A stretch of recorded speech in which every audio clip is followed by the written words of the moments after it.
From the creators of Relevant Magazine, this is the Relevant Podcast.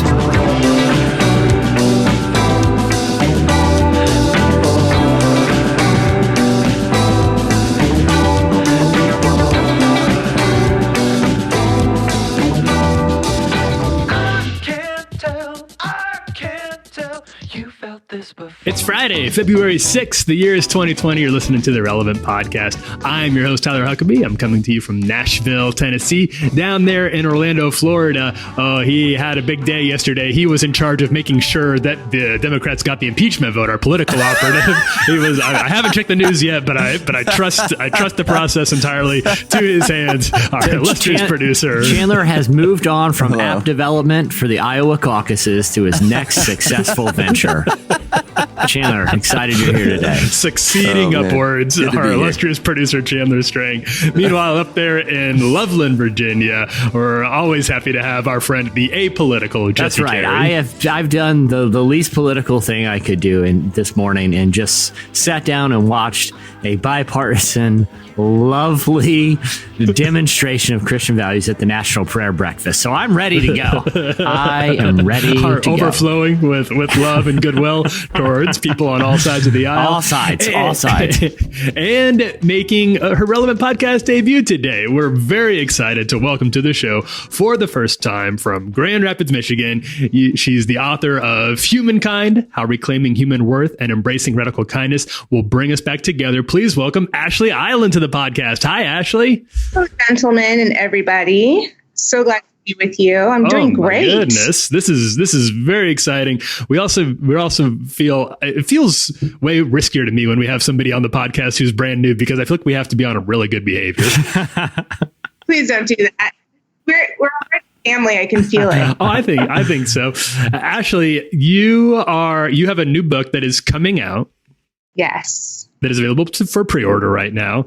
It's called Humankind. What? So this is something that I think is really interesting. As somebody who writes a lot, what was it about this topic that made you decide this is the book? Like this is the subject that I'm willing to spend the next months, maybe years of my life, devote that to and put my name out in the world with this? Because I'm sure you've got a lot of things you could have written about.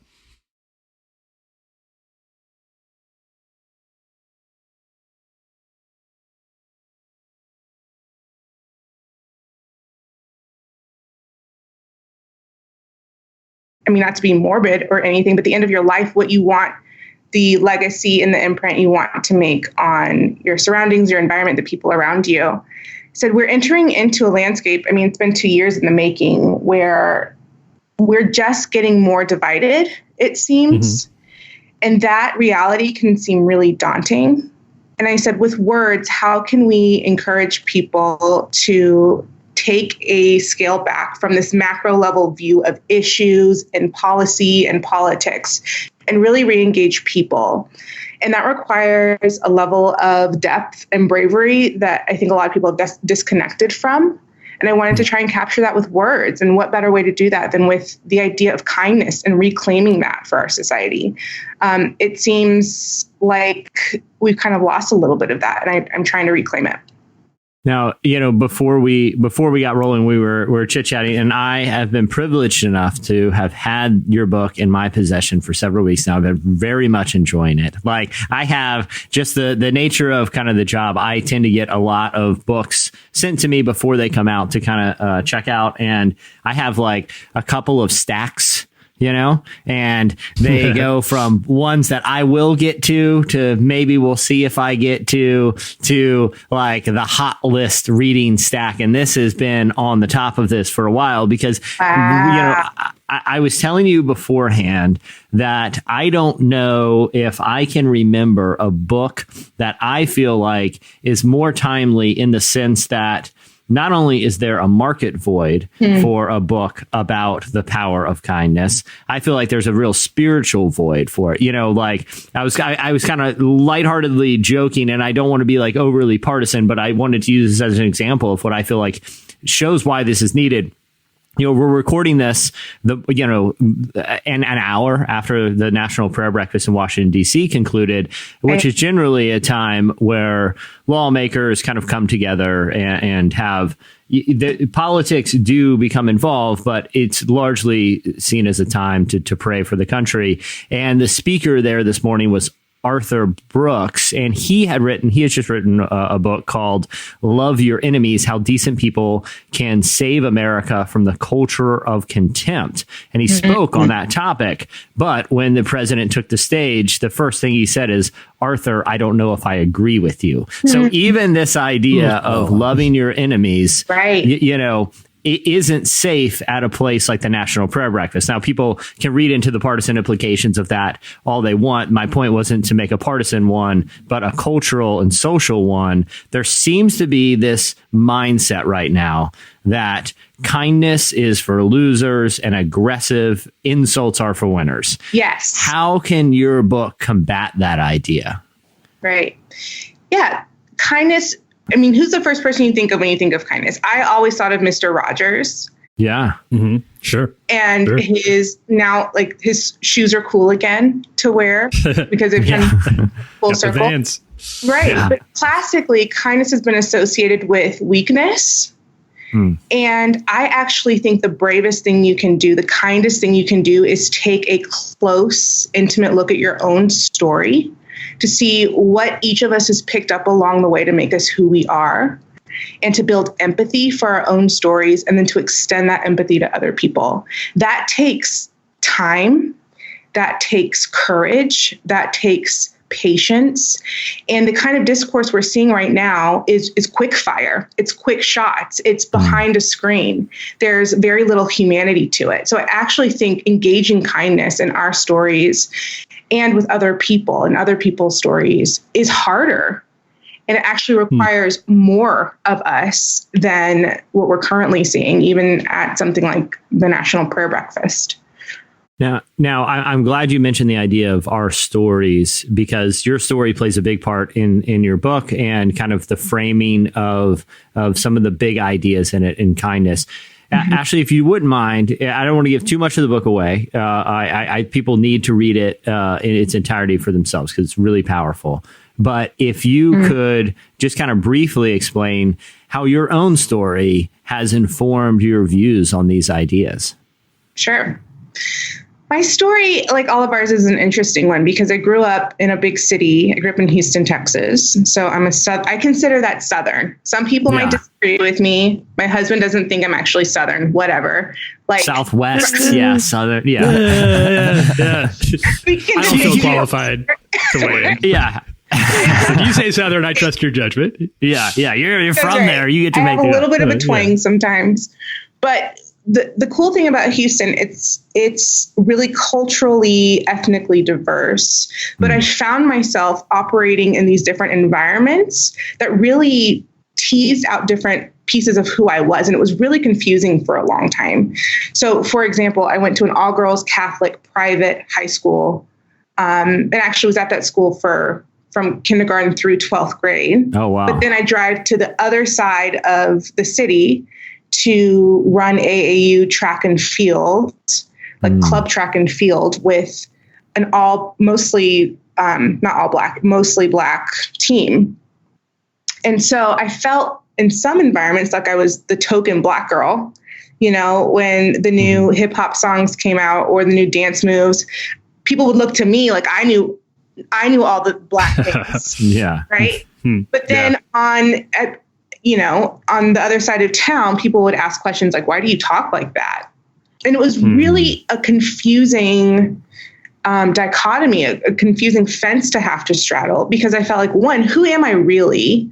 Do I need to be informed by other people's opinions? And how do I accept myself and extend grace and kindness to other people, even when they're questioning me in these ways? And so throughout the book, you're seeing all these themes of things that were really beautiful that I picked up along the way, and things that were really confusing and hard.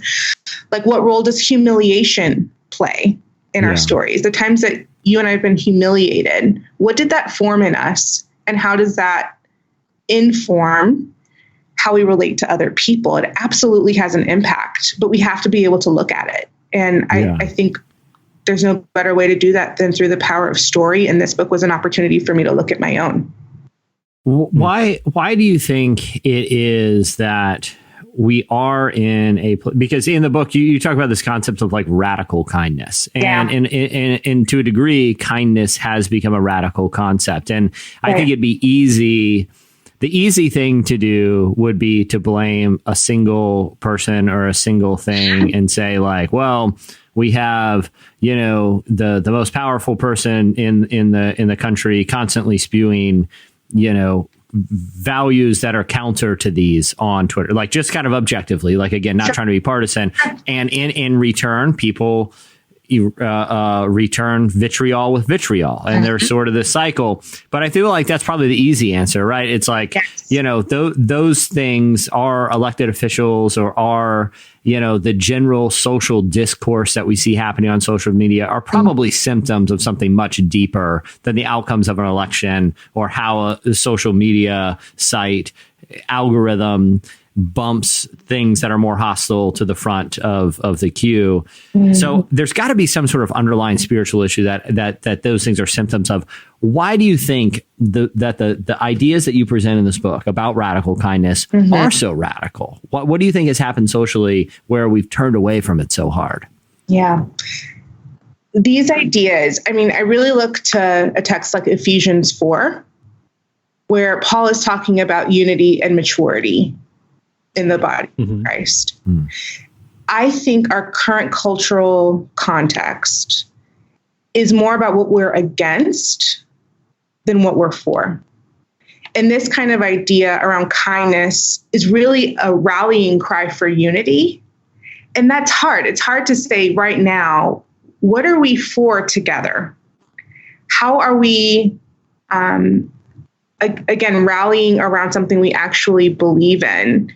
Versus saying, this is my opinion, I'm standing by it. We each have lived an experience that informs these values and these opinions. And I think deep down, we're all afraid to admit we might be wrong. We might be afraid to admit that something important to us, people who are important to us, values, experiences that are important to us may have taken us off track and pulled us away from a common rallying cry around unity. That's really scary, especially if you're in your second half of life, or if you're in your 30s, 40s, 50s, beyond, to say something that I have spent a lot of time investing in, an idea I've spent investing in, could be faulty. And that's why I think it's so important to come back, at least for me, to the text of Scripture to say, yes, something in us is faulty, but there is something that we can be rooted in that's not, and that's unity in Christ. And that's a foundation that we can really hang our hats on day in and day out. So yeah, my opinions are important. Yours are important. They're well-informed, hopefully. But it's really, I think we're all just scared. We're all really scared that we might be wrong. How do you in your life, as somebody who's, like you said, hopefully well-informed, like we all try to be, and obviously have opinions about these things, how do you balance that tension of making sure that what you're saying, that you're being kind to other people, while making sure that you're also standing for things that you do believe in, and at the same time, at a third prong on acknowledging with humility that those things that you're standing for, that you believe in, may be wrong. You may need to be corrected on them. That's a very difficult sort of three-way balance to walk. Do you have any advice for people who are trying to do that? Yeah. I think it's the difference between looking at issues versus people. I think if I'm more married to the issue versus interested in relationship, that is going to drive me and motivate me differently than I'm interested in, hey, there's a relationship, there's a person before me. Like I believe in this concept of Imago Dei, that each one of us is created in the image and likeness of God, right?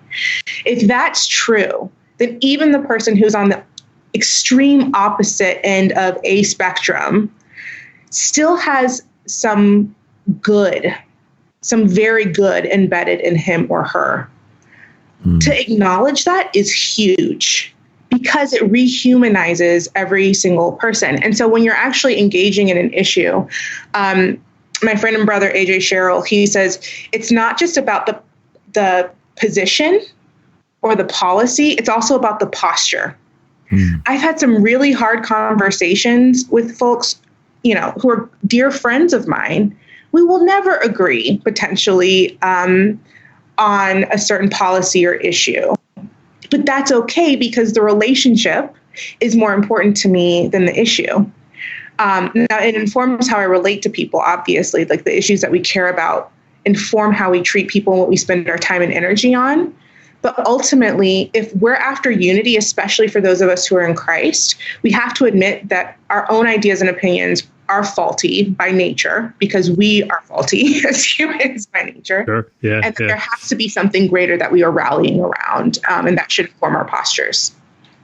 Now, I think the one sort of like that. Well, I say the one challenge. There's lots of challenges because it is kind of against human nature, right? Like, no one wants to kind of feel that humility of maybe I'm wrong about this. Maybe I should open my mind a little. But I think where it gets hard, putting these things into practice, is when kindness or at least like good faith efforts to kind of meet people where they're at and see their kindness are met with more hostility or defensiveness or, and sort of that 70 times 7 turn the other cheek principles kind of come into play. But if there are Christians out there who feel like I want to embody this, but sometimes it gets really hard that every time I try to find common ground with someone who disagrees with me, really strongly about something, that kindness is never met with kindness. What would your advice be to that person that just finds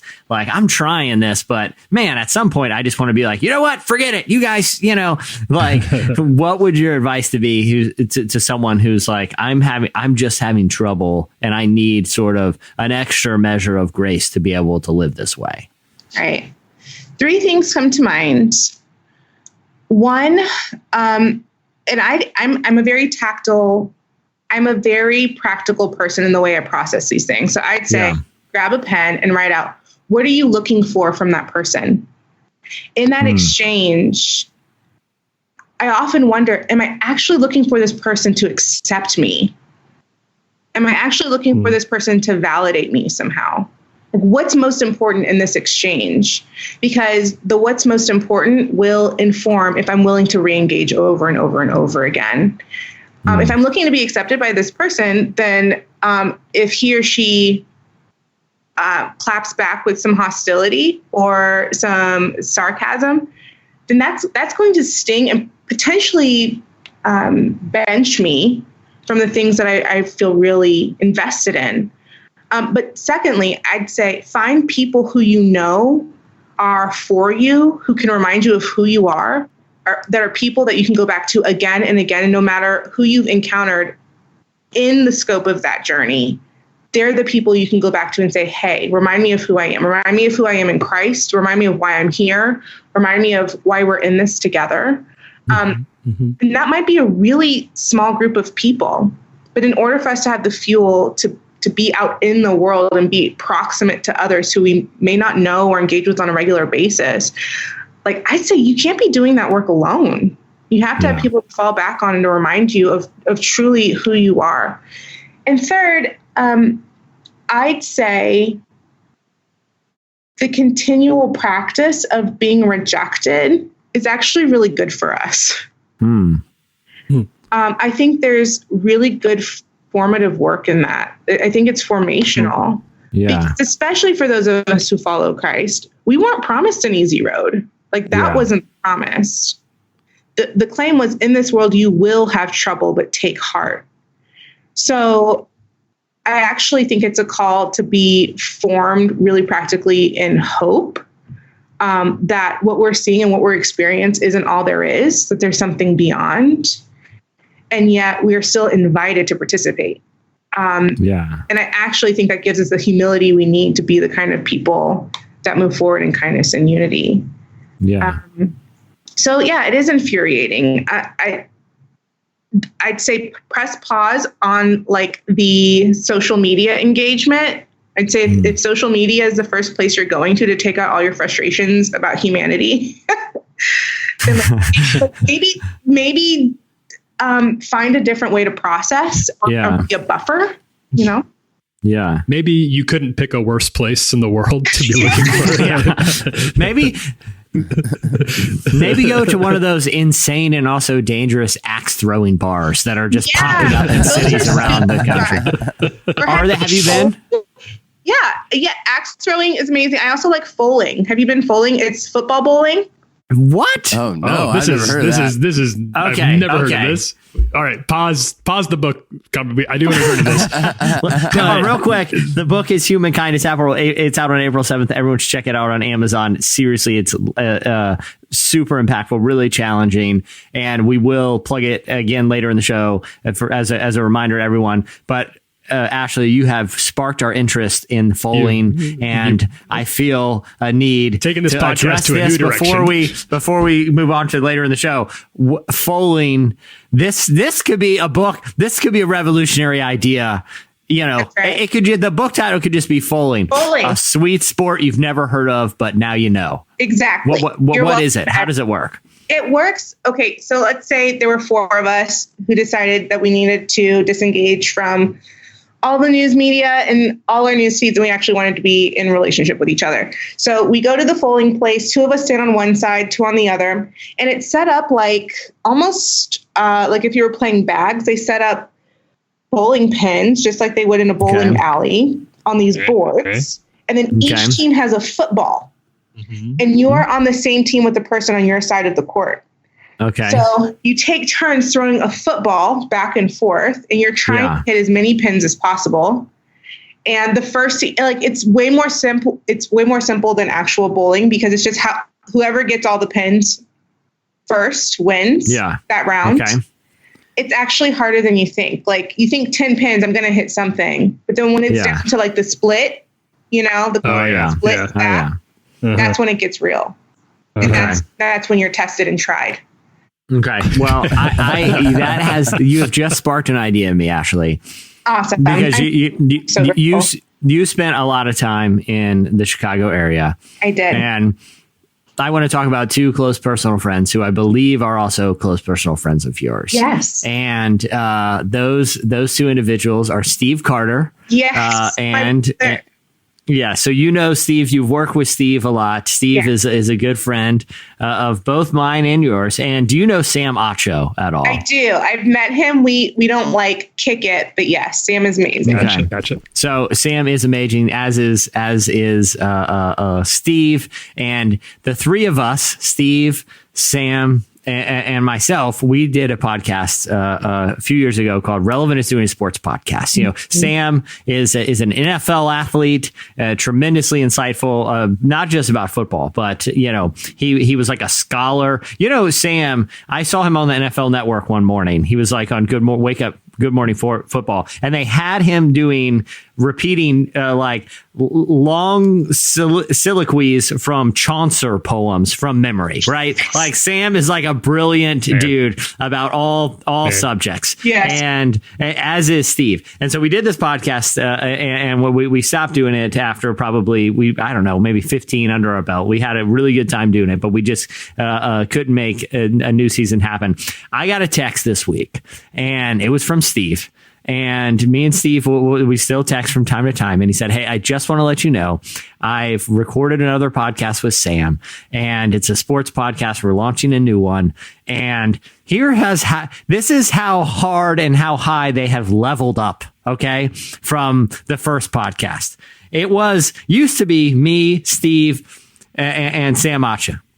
The podcast is now the new one. It's called Home Team. Everyone should listen to it. It's fantastic. It's an unbelievable sports podcast. It is now Steve, Sam Acho, and no longer me in my place, Sam Ponder, the award-winning host of College Game Day on ESPN, one of the most watched sports. She's one of the most watched sport broadcasters in the world right now.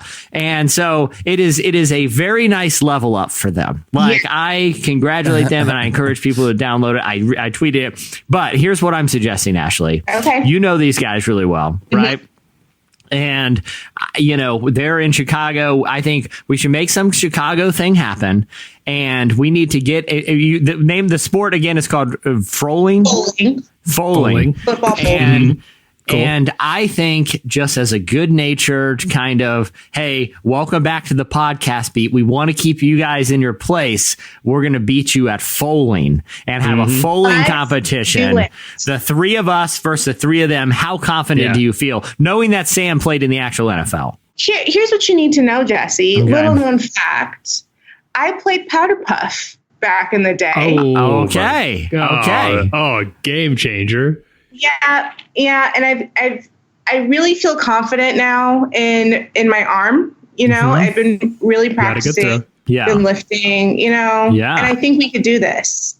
I actually think we could do this. I think we could too, because what I lack in physical ability and things like accuracy, I make up for in my ability to psychologically break down the other team. Now, Ashlee, I will get in their heads. I hope you're okay with this, but I will temporarily, for the sake of the game, be laying aside the principles in your book. And I'm going to go hard at these guys. We will reconcile after. But we're going to play to win. We are. Come on, let's do it. All right. We're challenging officially, Sam and Steve. Yeah. It's on. And Sam Potter. And fun is all three of you. This is only worth doing if there's going to be a few stakes involved. So I think it's only fair. Okay. That's actual stakes. It is actual stakes. Steak dinner is steak dinner's on the line. Ruth's Chris. That's right. A trip to Ruth's Chris? Yeah. All right. Well, I guess I better set up my own little foaling league in the backyard and start practicing. The challenge is on. I will send them a text after and let them know that they'll be challenged. And so, loser gives up the podcast world. Never records another podcast again. The only way to make this interesting. We got to do it. Yeah. All right. Ruth's Chris dinner is on the line. I know they're listening. I know they're faithful fans. Yeah. And I honestly have listened to the podcast. I've heard only good things about it so far. Yeah. But I'm sure it's a good time. Here's my problem with it. It's too good. Someone needs to bring them back down to earth. And Ashlee, you are the person to do it. You have been preparing for this moment. As the only veteran of this game that I personally know, who's even played it whatsoever, who's even aware of its existence up to this point. I trust you. Your team captain. Got some good strategy locked and loaded. And Jesse will chat offline. Yeah. Jesse. Right. We are going to take a quick break. When we come back, we're going to be doing the hot list.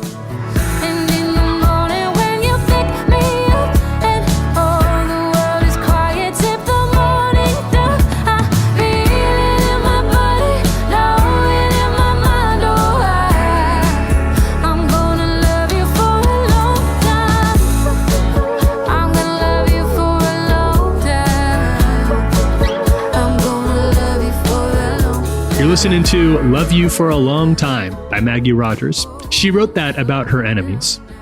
Love You for a Long Time. She read your book, Ashlee, and she was so moved that she wrote a song called Love You for a Long Time about everybody who's ever tried to get her down. Beginning of the podcast, you heard B4 by Ginger Root. All right, it's time for our weekly look back at the top 5 stories at the intersection of faith and culture that happened this week. It's time for... It's the hot list. The hot list.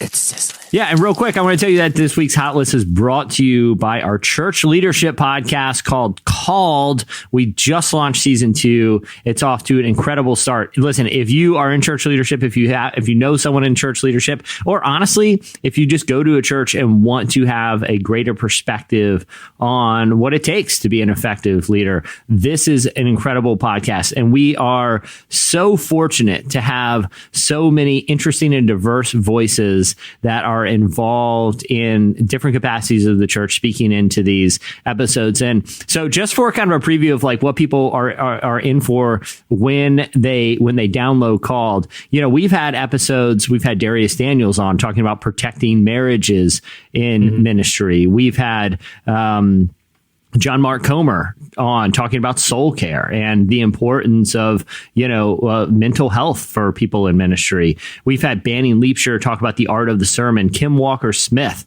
talking about worship in the church. Reverend Samuel Rodriguez talking about ideas, about how can you effectively talk about politics from the pulpit. Even the most recent episode that is out now, Beth Cunningham, who runs one of the largest children's ministries in the world for Church of the Highlands in Alabama, talks about why the future of the church really depends on people starting to care more about children's ministry. Most Christians came to their faith when they were a child, and a large percentage of those were led to Christ by someone at a children's ministry. So, the implications of some of these issues are huge, not just for pastors, not just for leaders, not just for people who want to hear about church innovation from people like Bobby Greenwald, or how the Enneagram can make us better leaders by, with Beth McCord, issues that have to do with the individual leaders and the church. We are covering it all. We just kicked off season 2. Go check it out. If you are in church leadership or are friends with someone who are and are looking for it's each episode's under an hour, and we try to really pack it out with a lot of interesting voices and perspective. It is called and you can get it wherever you get your podcast. So there it is. On to the hot list. Tyler, what do we got today, man? Oh man, number 5 this week, Taylor Swift discussed, I would even maybe say dragged politicians who co-opt faith in her new Netflix documentary. So Taylor Swift, she's a singer or songwriter. Bring me up to speed. Sure, Who is this? Who is this person? She's from Nashville. I don't know how well these people are known outside the Nashville scene here, but her name's Taylor Swift. Taylor with an A. She has a new Netflix doc SoundCloud called Miss artist, Americana. Yeah. And it's about a lot more than the usual kind of rise to fame narrative that tends to dominate this genre. Instead, it's about a very specific evolution of her public brand, from being sort of a tidy, safe, one-dimensional pop star to being something a little more complicated and nuanced and even human. So a big part of that evolution was the 2018 midterm election, when Swift went back to Tennessee to publicly endorse one-time Governor Phil Bredesen over his Republican challenger, Marsha Blackburn, for the U.S. Senate. Bredesen would ultimately lose, but one clip making the rounds on social media shows Swift's fight over this endorsement with her management team, who urged her to keep quiet about social and political issues. Swift in the clip is clearly distraught and emotional. She insists that she wants to be on the right side of history, while her team, including even her father, tries to talk her down, bringing up the publicity and security concerns. And after that, you can see Taylor sort of break down in tears, saying, it really is a big deal to me. I can't see another commercial and see Blackburn disguising these policies behind the words Tennessee Christian values. She says, those aren't Tennessee Christian values. I live in Tennessee. I'm a Christian. That's not what we stand for. Here is a clip of the interaction. I need to be on the right side of history, and if he doesn't win, then at least I tried. So here's the problem. I just want to read you what I wrote, and I'm going to try to start. I just really want you to know that this is important to me. I totally agree with the issue. Let me explain to you. Yes, I've read the entire thing, and the bottom line right now, I'm terrified. I'm the guy that went out and bought armored cars. I worry for her safety as much as anybody does, maybe more. It really is a big deal. She votes against fair pay for women. She votes against the reauthorization of the Violence Against Women Act, which is just basically protecting us from domestic abuse and stalking. She thinks that if you're a gay couple, or even if you look like a gay couple, you should be allowed to be kicked out of a restaurant. It's really basic human rights, and it's right and wrong at this point, and I can't see another commercial and see her disguising these policies behind the words Tennessee Christian values. Those aren't Tennessee Christian values. I live in Tennessee. I am Christian. That's not what we stand for. I get bad press for saying don't put a homophobic racist in office.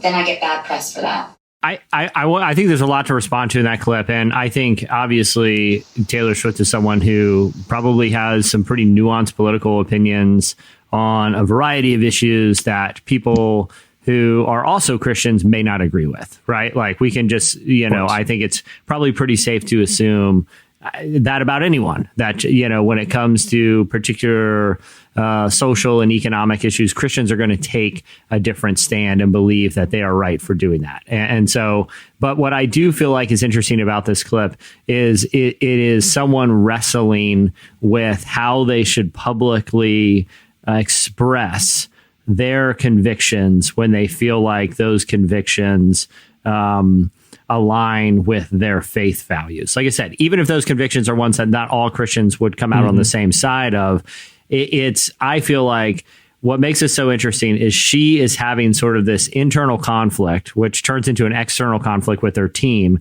One that I feel like probably a lot of people listening have done, where they say, I don't agree with something, and I feel like it's time for me to step up and say something. And I feel like that's the most interesting thing about it. Not necessarily all of her individual policy positions, but her conflicted way of, or basically like the tension that now exists for a lot of people who have a platform to make their opinions known about political and social issues, especially ones that they feel like have consequences when it comes to your faith. I feel like that was probably the most interesting part of that, because she was sort of serving as a surrogate for how a lot of people feel. Actually, hearing that clip and being someone that has a platform that people look to for your opinion, I'm sure that's something you've had to wrestle with at times, not just on political issues, but it could be issues within the church or culture. What was your response kind of hearing her working out this tension? Yeah, you're right. It's so human. And I felt my heart. I actually thought of Esther. In Old Testament. When she said, I'm going to go before this guy who literally holds my life in his hands. Those are the high stakes for her. And I'm hearing Taylor say, and her team say, there are some high stakes potentially here. But Esther goes anyway. And her words are, if I perish, I perish. Yeah. And the question here, listen, I think anyone with a platform in the church and pop culture has to decide what's worth it and what is yours to say and what is yours to own. Yeah. With a platform comes responsibility. That's true. And yet I know for me, I can't spend my time and energy going after every single issue I care about publicly, because for me in my life, I want that to be worked out in my actual life. Like, if I care about my neighbor, I want to actually spend time loving my neighbor. And so it's the tension of what do I say versus what do I do? And I see her saying, you know what, this might have implications for more people than just me, but this is a deep conviction. And that, to me, it comes down to what does she feels like is hers to say? Yeah. And hopefully there are other celebrities in pop culture, and there are, who are helping to carry the weight of certain mantles that she feels convicted around. Yeah. I think that she is, I think it's generally a good thing when people who have these sorts of platforms, especially like Taylor Swift does, a global platform, to if they feel the conviction to speak into important social issues, which these are. I think it's a good thing. One thing I hope this doesn't come across as nitpicky, but it's something that I've been thinking about a little bit lately that she brought up, and I'm not trying to drag her for this because it's a very common sentiment. Here we go. Tear her down, You Tyler. Need to Calm Down was a bad song. No, it wasn't that. It was this idea of being on the right side of history that she brings up. I think that's something that you see a lot of people say that, and it's a lot of people's motive for the reasons that they say the things they do or do the things they do. And it oftentimes, I think, does lead to really positive consequences. Like I think Senator Romney kind of invoked the right side of history quite a bit in his speech yesterday on Wednesday, yesterday for us, about the reason that he was voting to convict the president in the impeachment trial. So I'm not trying to nitpick that too much, but I think it's also important to remember that history books don't always get things right. In fact, my history book taught me that the Civil War was kind of just a very basic disagreement over a few minor things that was resolved pretty quickly when Dr. King told everybody to like hold hands and sing in the 60s. And I think that history books are often written by people who have biases as well. Yeah. And I don't say this to besmirch any historians who might be listening to us, but I think there's also it's valuable to, instead of trying to be on the right side of some arbitrary idea of what history might reflect, try to be on the right side of what God is calling us to, and what he has instilled in your own heart is what the right thing to do is, because a lot of people who stood on the wrong side of history were on the right side of God and of their own moral consciences. And that's a good thing too, even if it's not reflected, even if they don't get a statue made of them. You know what I mean? Does that make sense? Does it sound like I'm trying to? Yeah, it does. Taylor? I mean, there's the history that is lived and experienced, and then there's written history, and that written history is very subjective. Like even versions, growing up in Texas, my Texas history book left some stuff out. To be so did my homeschool history book. More stuff every day. And I wonder if the tension is truly like, I want to be on someone's good side. I wonder if it's like, I don't want to be ostracized by my fans. I don't want to be like, I wonder what the underlying fear is for her. Because the right side of history has cost a lot of people a lot. The right side of history, as it's laid out in the scripture, has cost people a lot.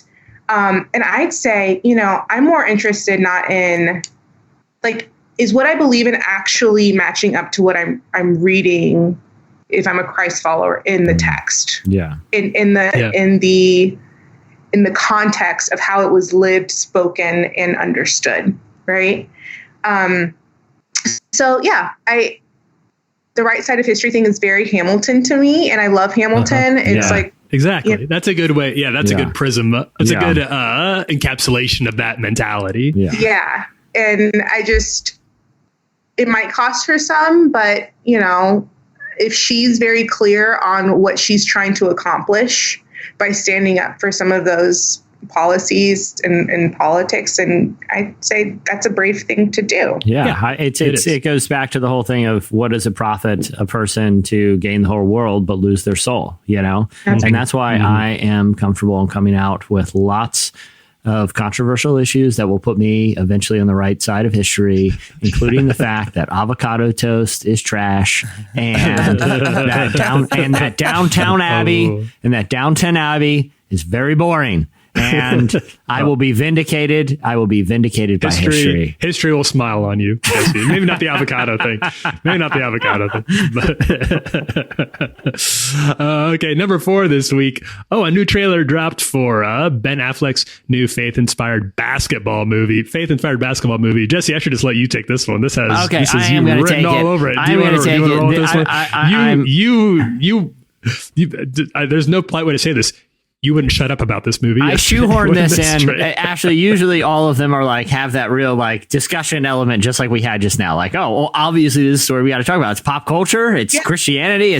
This is one I just needed people to know about. So Ben Affleck's in this new basketball movie. I love basketball. The movie is called Way Back, and I am a sucker for movies about like gritty underdog comeback stories. I love them. I know there's a lot of tropes. I know that a lot of them are kind of recycled. I don't care. I get inspired by them, and I'm very excited about this movie. It's called The Way Back. Now it's directed by Gavin O'Connor, who did Warrior and The Accountant, which are 2 very cool movies.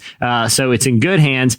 And so here's a quick premise, and we're gonna play a clip from the trailer. And when you're listening to the trailer, I dare you all listening not to just get chills. If you don't have chills, get to the doctor. You probably have a heart condition, because you're going to be inspired. If the entire movie was what this trailer was, which is just Ben Affleck making an inspirational speech and swirling music and like slow-mo jump shots, if that was the movie with no plot context, I'll fill in the holes. I'll get it. Something bad happened to the guy. The kid's a ragtag team. This Christian school that he's coaching at has seen better days. I get it. I can fill in the holes. I don't even know the story. I don't need to.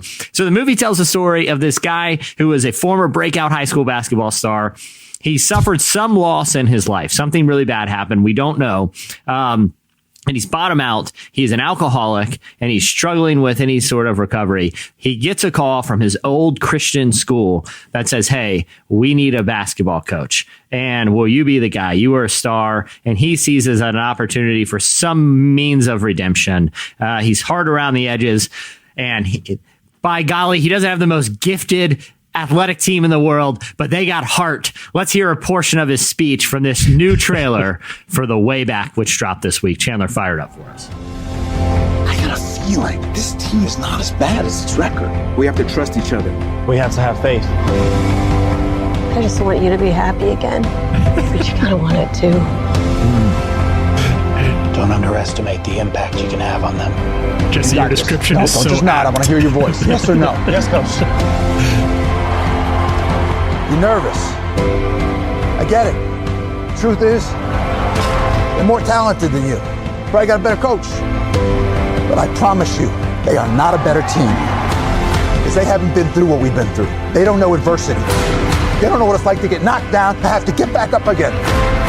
They don't know what it is to fight. Who are we? Hey, listen. I love it. Here's what I want you guys to do.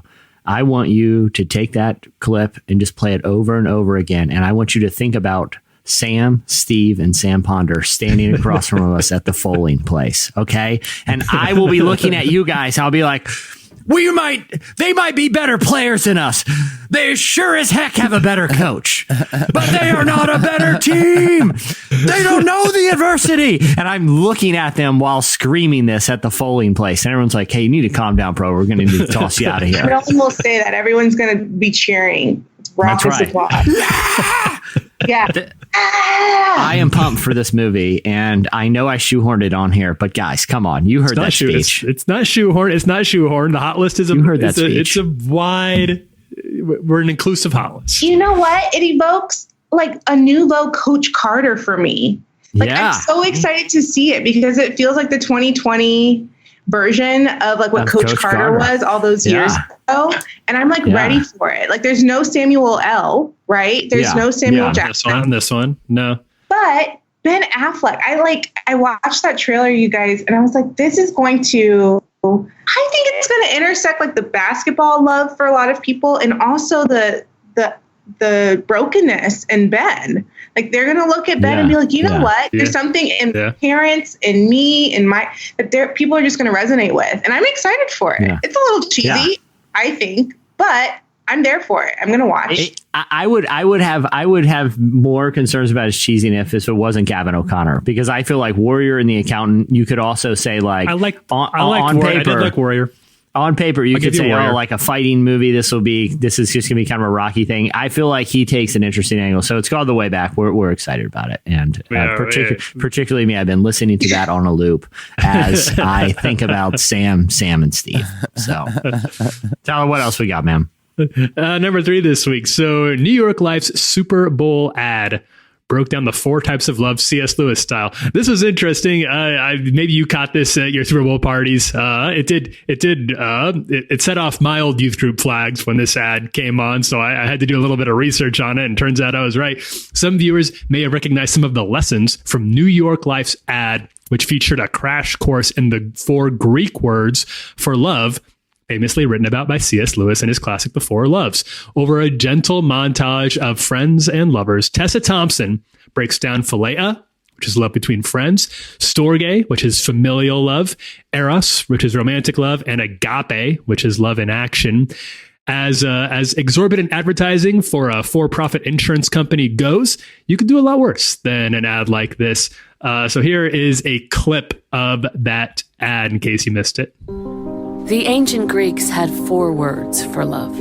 The first is philia. Philia is affection that grows from friendship. Next, there's Storge, the kind you have for a grandparent or a brother. Let's go.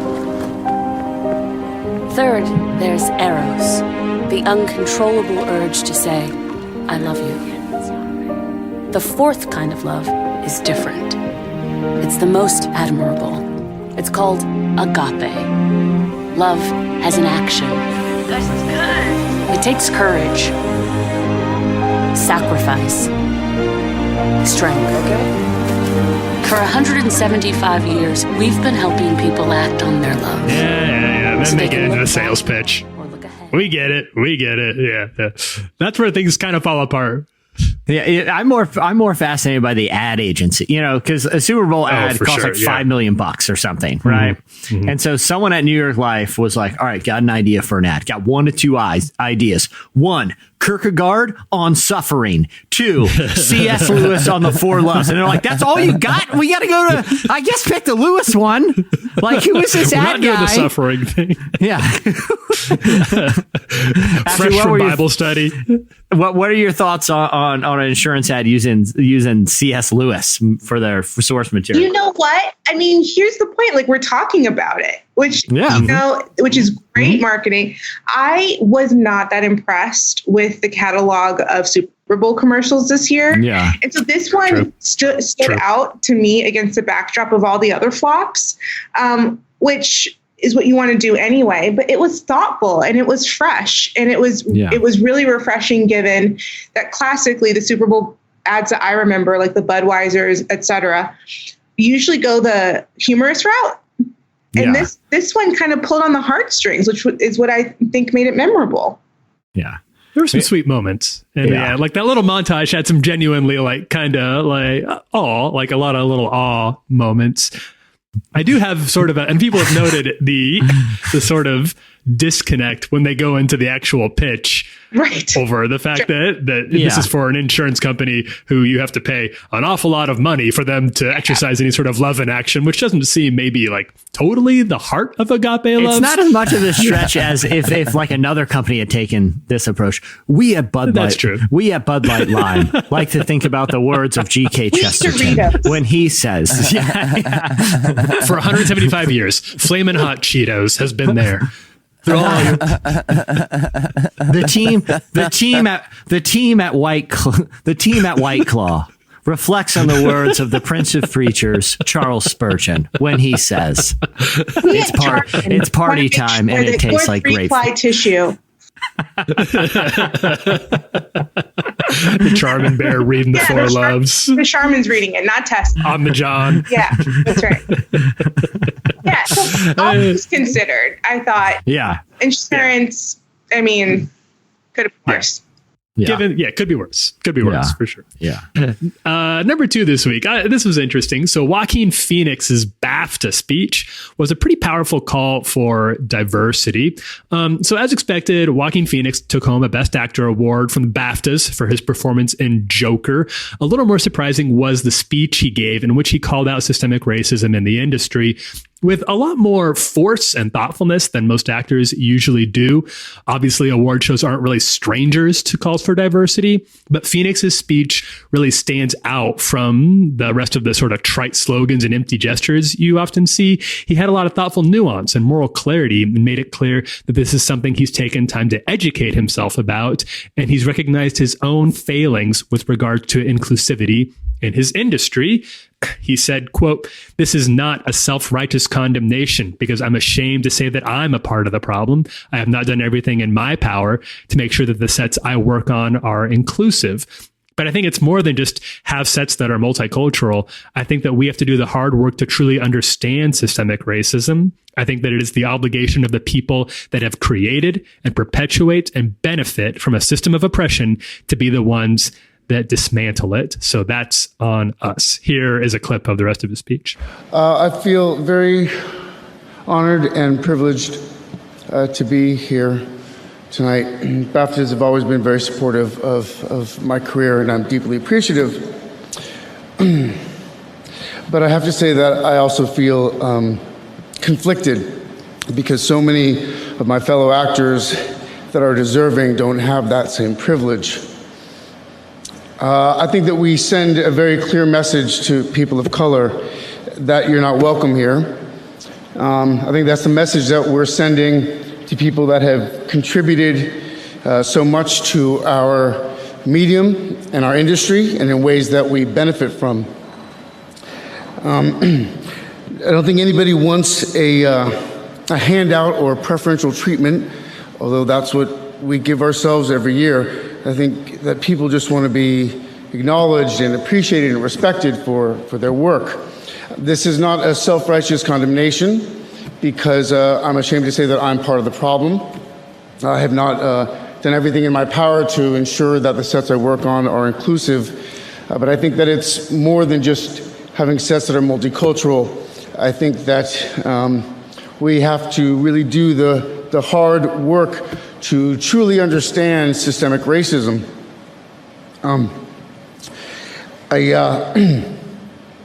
I think that it is the obligation of the people that have created and perpetuate and benefit from a system of oppression to be the ones that dismantle it. So that's on us. That's interesting. Yeah, I think it's since some sort of we're coming up on the Oscars here this Sunday, and ever since the Oscars So White thing started a couple of years ago, and obviously there was a big campaign around that based on this year's nominees was not entirely successful or did not really reach affect anybody's voting record when it comes to these types of movies. It's interesting it's easy to do little kind of symbolic gestures like a little pin that you wear on the red carpet or the little slogans and hashtags that go up.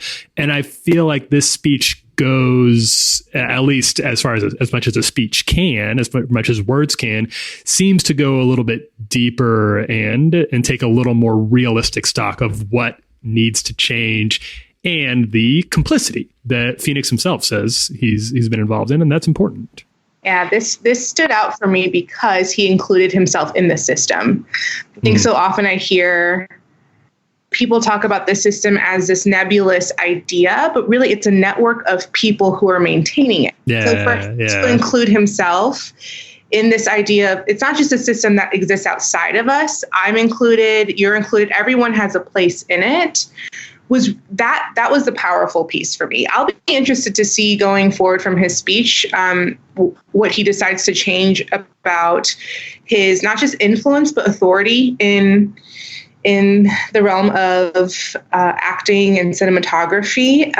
With a speech like that, people are going to be watching him a lot more closely now to say what decisions is he now making that look different from what he's produced or put out in the past. And there's a difference between speaking to a system and actually using one's authority to change something within it. So that'll be the proof in the pudding. Yeah. Especially since he's accepting that, and this is not, like you said, this is not entirely on him. This is part of a much broader problem that's bigger than any one actor. But he's accepting this award for a movie that was, in my opinion, rightfully criticized for having some racial insensitivities in both its production and in the script itself. Yeah.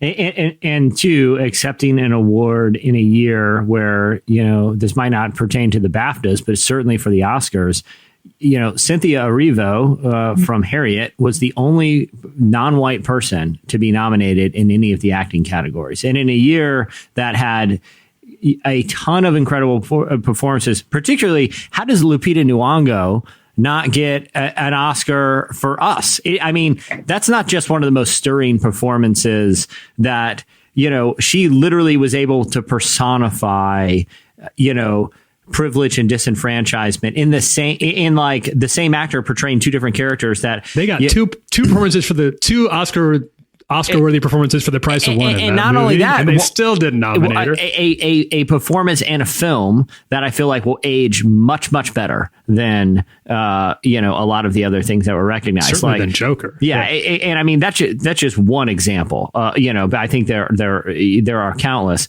But I do appreciate his posture of saying, I'm a part of the problem. And a lot of us can say that we need to do better. Like we need to challenge ourselves to do better. It'll be interesting to see if he wins at the Oscars, what he will say to that crowd, because that crowd, has heard the call for more inclusion and more diversity. I feel like that's kind of in a pattern, but doesn't seem, to be all that receptive, Yeah. That'll be super good on Fame. But like you say, once you can't make a speech like that and then not expect people to say, what's next? What's next? Okay. So hopefully something happens. Yeah. And coming in at number 1 this week, a new song from Sufjan Stevens and his stepdad, Lowell Brahms, has dropped. All right, so Sufjan, he's a singer-songwriter. Guys, he's this up and coming. Speaking of Chicago, this is like a Chicago episode. Sufjan with an A. Yeah, this is Sufjan. Sufjan is a Soofyan, I think. Sufjan. Sufjan Stevens released a new song off of his upcoming album that he recorded with his stepfather, Lowell Brahms. That is, yes, Lowell of Carrie and Lowell fame. The duo are also behind the record label Asthmatic Kitty that brought Sufjan to the national stage. The album is called Aporia. I think that's how you pronounce it. It releases in March. I saw Asthmatic Kitty tweeted yesterday, everybody's waiting for the new Sufjan State album, and Aporia is a state of mind. So we took a while, but we're finally getting our next state album, Sufjan. The song is called The Unlimited. It gives a hint at the experimental atmospheric sound. Here is a clip. I feel like I'm playing a video game right now. Like,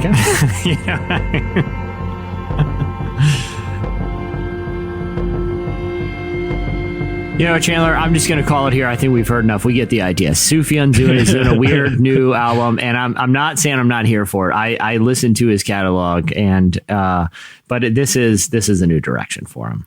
Ashlee, are you a Sufjan fan at all? I love Sufjan, and I felt this way about Coldplay's new album too. Yeah, it's so other from the catalog that because he's done his previous work, I can listen to this with appreciation for him as an artist. Yeah. But I can't be like listening to it in the car, like on my way to the gym. Like it doesn't like get me pumped up. It's more of a thought reflection. I'm like, I'm trying to figure out what you were doing here. And so it's because of who he's been, I can receive it, but it's not easy on my earlobes. I can.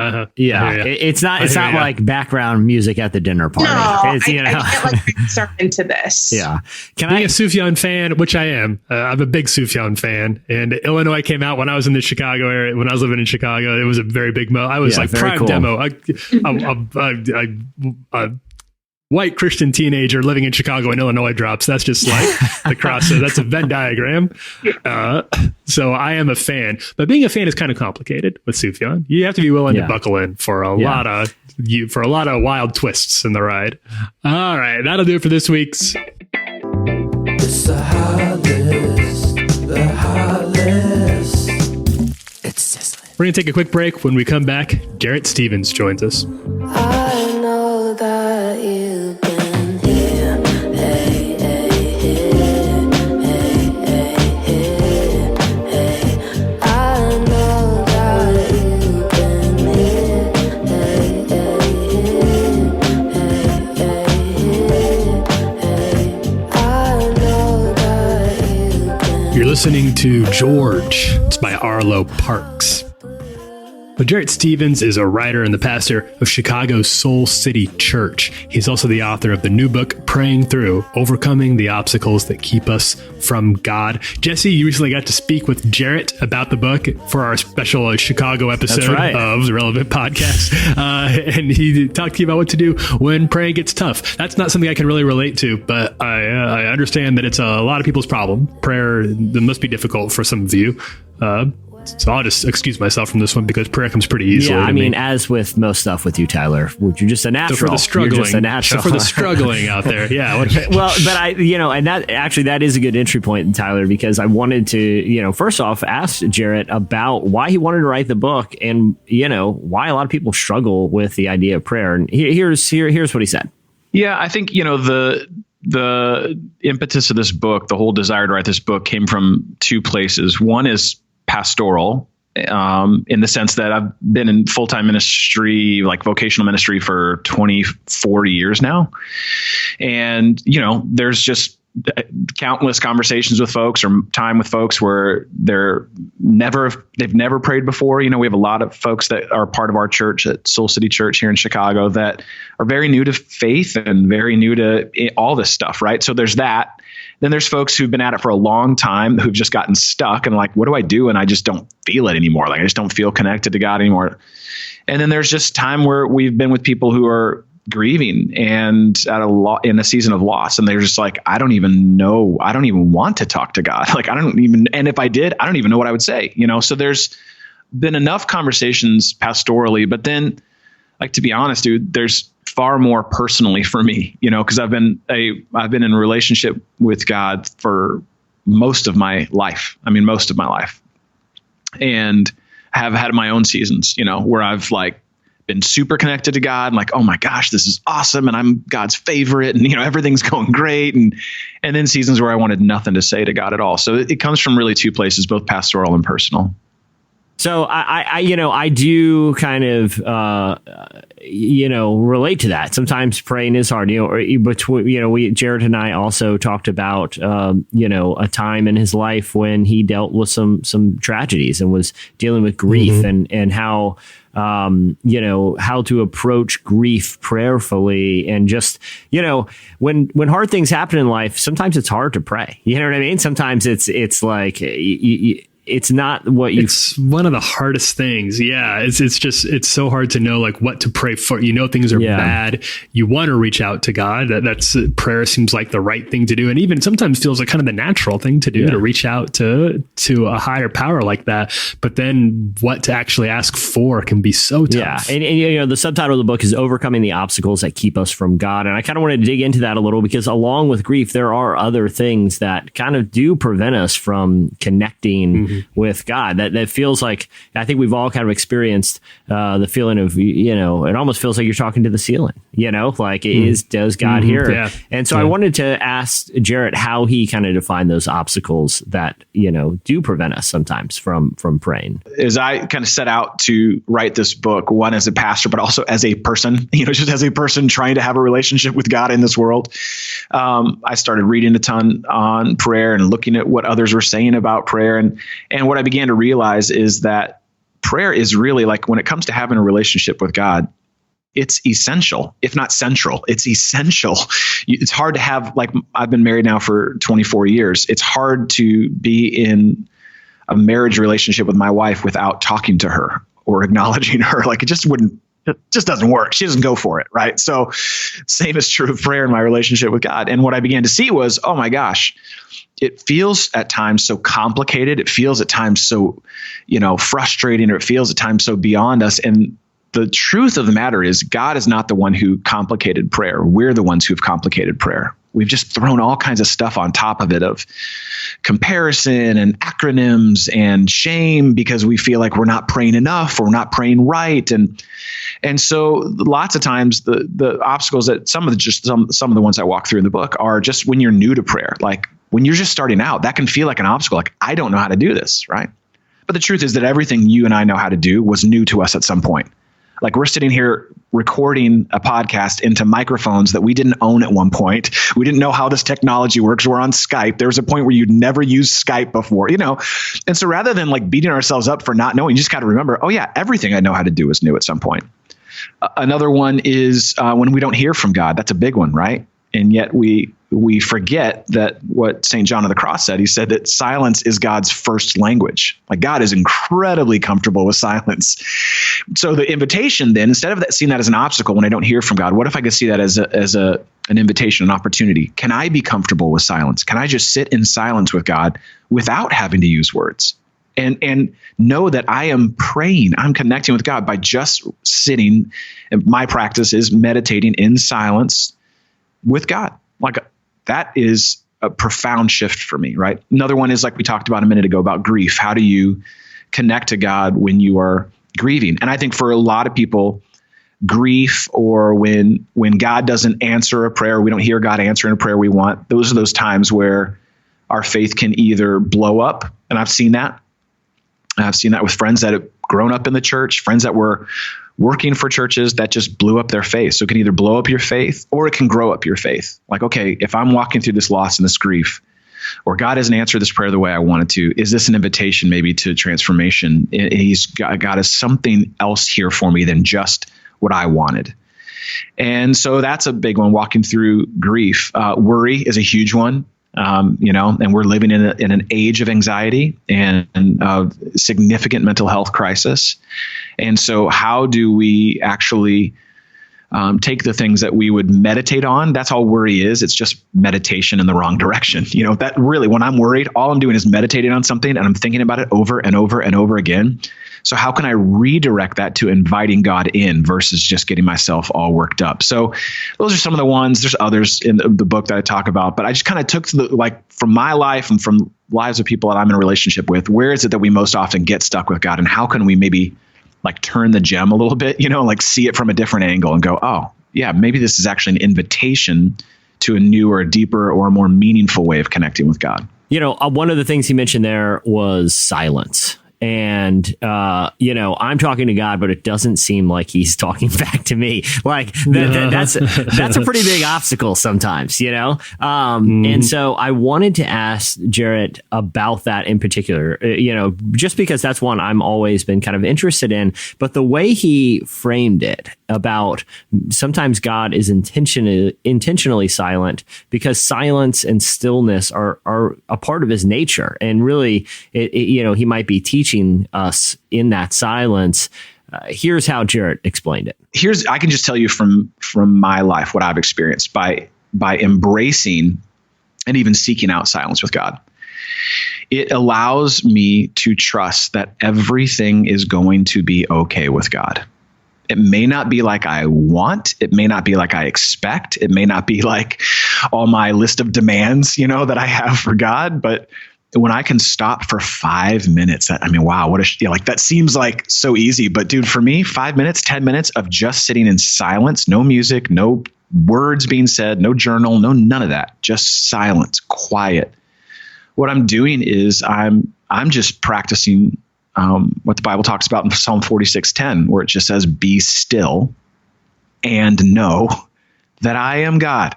I got this. You're going to be okay. It's going to be okay. I've got you. And it is powerfully releasing for me to just go. And look, truth is 10 minutes later, I can still get worked up and I can still start to go, okay, but really God, what silence does for me is it opens up my awareness to the fact that God is already here. He already hears my heart. He knows what it is that I am asking for, that I think I need.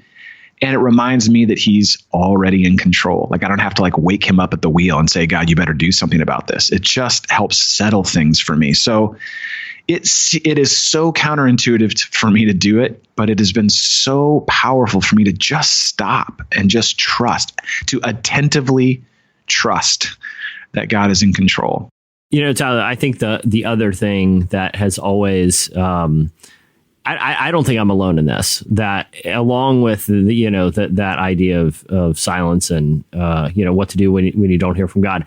The other big challenge, I think, for a lot of people, and I know I've experienced this in my own life, and maybe you haven't. I know you are more spiritual than I, and but it's not have about me. A lot of less struggles than I do. But is how do you know if what you're hearing or what you think you're hearing is from God? You know what I mean? Is this all in my head? Is this, how do I know? Okay, I'm praying, I'm doing my part, but how do I know if what I'm hearing is actually from God? And Jarrett had a really insightful answer. This is a little bit longer of an answer, but I think it's one that will connect with a lot of people. Here was sort of his advice for trying to understand if what you're hearing is actually from the Lord. Yeah. And this is, again, there's not, this is all more art than science, right? This is all more God is mysterious and vast. And I think there are things that we've done to oversimplify and at the same time overcomplicate prayer. But, you know, for me, like when I'm seeking direction, right, when I need and that's one of the chapters in the book, like how do I pray through when I'm in a place where I need direction? Like I actually do need, like, God, should I do this or that? Should I go here or there? Them or not them? Is to kind of lean into what is already available to me. And, you know, this is what spiritual directors and, you know, folks who are kind of been in this for a while call discernment. That's what it is. It's just when I'm trying to discern, is this God? I'm actively listening. God, is this you? And one of the way that sort of makes sense to me, and I think is in alignment with the teachings of God and wisdom of God, is to kind of run through a little process. And you know, it's these three questions that I'll ask myself. What has God said? So has God already said something about this? Like, is this in alignment with something God's already said? You know, and sometimes it doesn't always work out. Like, should I take this promotion or not? Or, you know, it's like, I don't know if there's going to be a verse on, should you take an upper middle management position? Or there's not going to be a verse on that. Right. And lots of times when we're trying to listen to God, a spiritual director of mine, Ruth Haley Barton, says, you know, look, we're at a place where we're not discerning between good and bad things. You know, like you're at a place like, you know, this is not a good choice. I know this is an unhealthy, unwise, or even potentially sinful choice. That's not what we're talking about. We're talking about discerning between good and good things. Like, you know, I'm at that point. So, but is there something God has already said? Is there wisdom that's already available to me through the Bible? You know, like, is there a verse? Is there a passage? Is there a story? Is there a teaching of Jesus that has already spoken to this? So what has God said? Okay, so God already said something about this. And then for me, the next place, so I start there, right? So, you know, I kind of search through and do a Google search or remember this verse that I had read a while ago. Okay, I think God spoke to that, right? So I start there. Then what is God saying? Is there something as I'm listening? Is there something, a nudge? Is there a thing that has come up more than 3 times? You know, I've sensed this, like, God, you keep bringing me back to this thought, or you keep bringing me back to this person, or you keep bringing me back to this idea or this city or whatever it is. And for me, I like to test it. Like, has he said it more than once, or have I sensed he said it more than once? You know, because the way I'm wired, dude, I'm first out of the huddle. Like the play hasn't even been called yet, and I'm already running and ready to go. I'm like, yeah, let's go. And so it's a good discipline for me to just go, okay, has this come up more than once? And there's no verse on this, no science, but I just use the kind of rule of 3. Have I heard this from God like 3 times? Has this come up? And then if I'm still unclear, which lots of times I am, it's like, I don't know. It seems, I don't know. I'm not sure. So I go from what has God said to what is God saying? And then I go into, what are godly people saying? Are there people that I look at their lives, my wife and I call them friends we want to be like, you know, not friends we want to be liked by, but friends we want to be like. Are there people that I look at their life and go, dang, they seem to have walked well with God, and maybe in this area of parenting for us, or maybe in this area of finances, or in their career, or whatever it is. So then I ask godly people to listen with me. I don't ask for their opinion, because we are overrun with opinions these days. I'm not asking for opinion. I'm not even necessarily asking for feedback. You know, I'm just asking them, will you listen with me? Will you join me? Now, truth is that is a more responsive choice than a reactive choice. You know, a reactive choice is, I think God's saying something, I'm going to quit my job and go do it. And, you know, God is big enough that he'll be with you, whether that was a wise call or not. This is more of a responsive choice. I want to respond to God by, what has he already said? What is he saying in this moment? And what are godly people saying? And it takes longer, just like, to be honest with you, it's not quick. It takes longer. But in my opinion, it saves you over the long haul. It protects you over the long haul. I'd rather it take a month or 2 or 3 longer than I want this decision to be than have years of regret for making an impulsive, reactive decision. Yeah, it's awesome stuff. The book is called Praying Through, Overcome the Obstacles That Keep Us from God. As you can tell from the interview, it's not just really profound stuff, it's really practical stuff. So definitely check it out and support another Chicagoan this episode. Yeah, that's right. And thanks a lot for handling all that, Jesse. That was a super cool conversation, and I honestly can't hear enough about.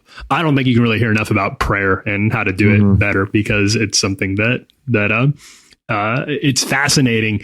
And unfortunately, it's also very difficult. So I'm grateful for anybody who has wisdom on it. And honestly, I think with that, time to wrap it up. Well, hey, many thanks to everyone who joined us today, especially Ashlee. Thank you so much for coming on and for taking time for the pod. This was a lot of fun. Yeah. You're I don't know what people have told you about your podcasting skills, but in my book, you're a natural. Thank you, brother. This was so fun. I can't wait to see whoever wants to come at me and Jesse on the bowling court. That's right. That's right.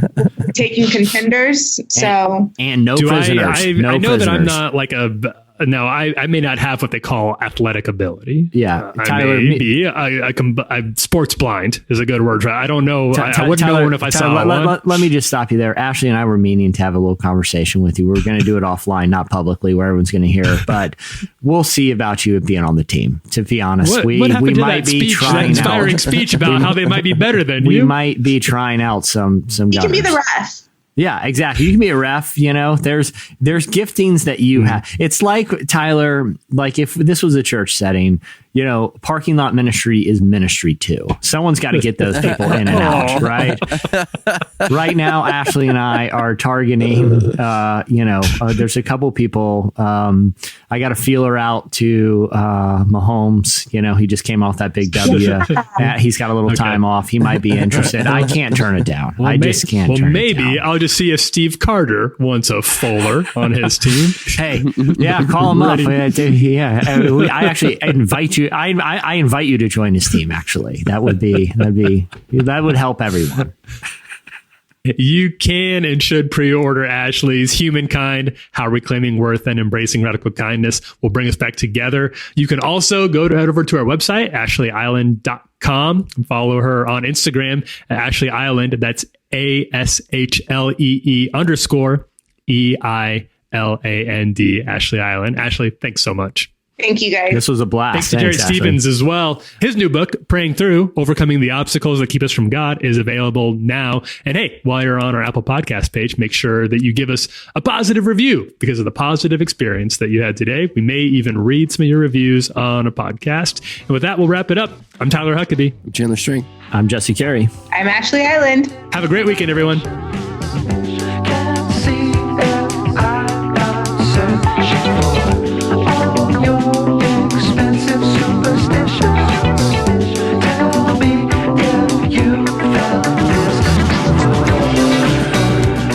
Thank you for listening to the Relevant Podcast. If you like what you heard, be sure to leave us a review on iTunes. Check out other shows from the Relevant Podcast Network in the podcast section at relevantmagazine.com. And while you're there, browse exclusive podcast merchandise at our online store. Make sure to subscribe to Relevant Magazine. Info is available at relevantmagazine.com/subscribe.